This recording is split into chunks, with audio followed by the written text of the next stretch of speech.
Days ago, Red Bull to quit if Honda fails, and that's interesting.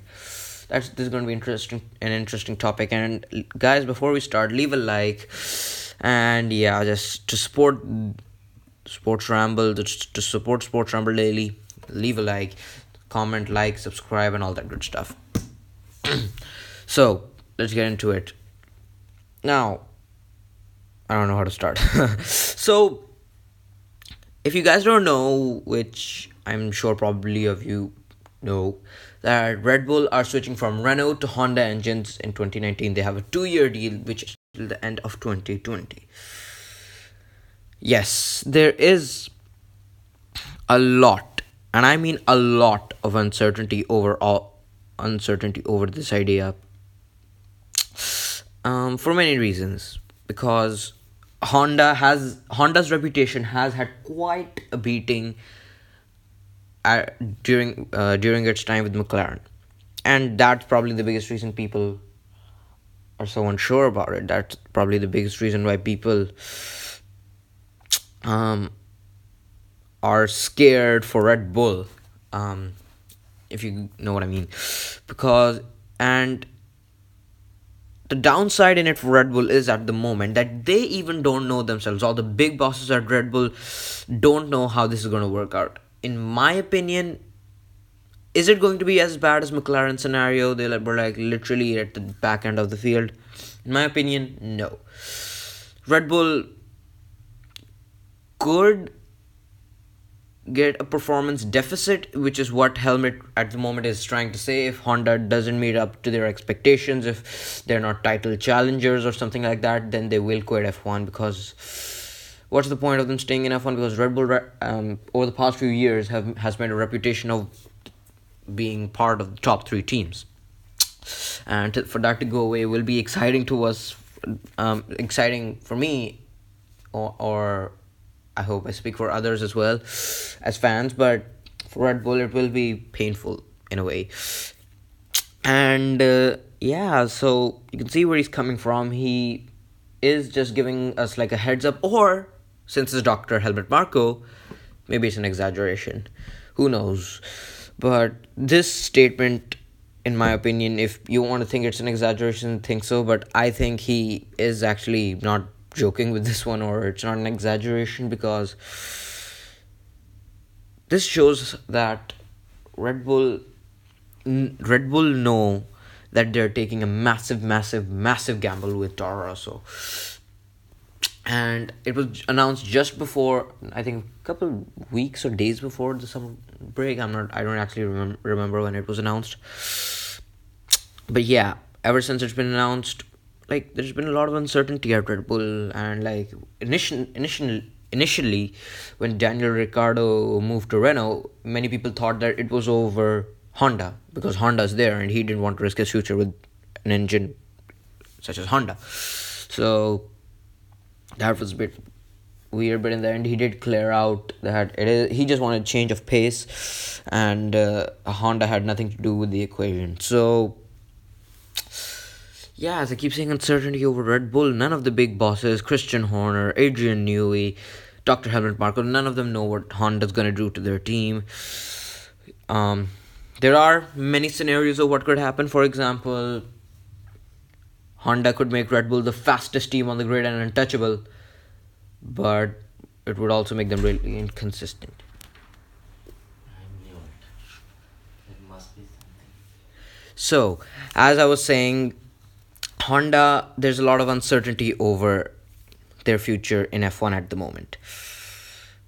Whether or not that will affect Red Bull, I'm not actually sure. They're at their current mindset or mentality right now. As you can see, Christian Horner, he at the moment seems pretty calm about it. They're not started early bashing on Honda. What I mean by that is basically, Christian is basically at the moment really calm about it all. He isn't giving us too many hints on what they're expecting and all that. And in the end goal, as I said, they have many scenarios to consider. They could either be weakened in a way, you could say, by Honda, or they could be, like total championship contenders. Because I think that the Red Bull bosses have seen their B team, sister team Toro Rosso's improvement this year with Honda, and they've taken that as like a base. In sixth in, I think, Silverstone it was, and yeah, in Spa Pierre Gasly also grabbed a couple points.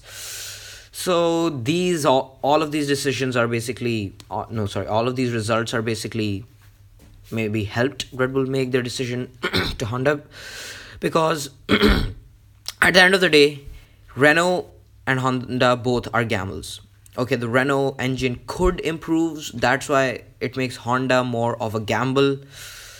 But in the end, staying with Renault or moving to Honda was both of them were going to be a gamble move, because Renault, they weren't going to win the championship in 2019 or maybe even 2020 with a Renault engine, because all the parties powered by Renault haven't had the best 2018 season. You can look at McLaren and Red Bull. Red Bull, I don't even know how long that they've had both cars finish on the podium. I think it's even before the triple header. And McLaren just have Alonso's car like DNF every other race, which shows that Renault are improving their own packages of engines, but not say packages of their customers, which is kind of weird. And yeah, in my opinion, Red Bull did make the right decision to leave Renault and ditch them behind and take Honda for a new pace. I think it's been 12 or something years ever since Renault's been supplying them, and they have won 4 championships with that. So it remains to be seen what Honda can bring to Red Bull. They can either be, fighting for championships every other race or the victories, or they could be an extremely unreliable car who blows up every other race. Or something like this can also happen, that Honda can weaken Red Bull to that extent that they can be, they become a midfield team. And that is also a part of something I think Dr. Helmut Marko would call failure, when you could say, in a way, to Honda. And when it comes to the driver front, as you know, Pierre Gasly was confirmed a couple of days ago, and it remains to be seen whether Pierre's experience with Honda will actually benefit the Red Bull team in any positive way.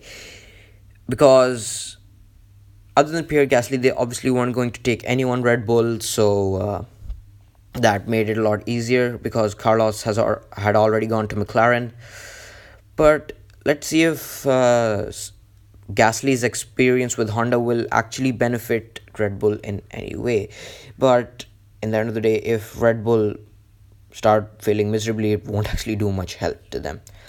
So yeah, Toro Rosso's achievements this year, which have been okay for a team of their size, but yeah, it remains to be seen what Red Bull will be able to do with that Honda engine. And once again, I said this before, will their situation be as bad as McLaren's was? In my opinion, no. Because ever since McLaren divorced with Honda, ever since McLaren divorced with Honda, it's been like you could say rough time for McLaren ever since, because we've found out that Honda obviously were a horrible engine, but McLaren at the same time didn't have the best of cars and all. Sorry if you can hear our voices in the back. But McLaren also did not have the best of cars, as we found out, the best of packages. And Red Bull at the moment have one of the, if not the best chassis in F1 right now. So that is definitely going to be an upside for them. But then again, McLaren claim that they also they also have a podium quality chassis, and Red Bull at the moment are in a tricky situation right now. If okay, let's say that by the end of 2019, Honda have been miserable, and now Red Bull are like 9th or 10th in the championship, finished 9th or 10th in the championship, and they still have another deal to go.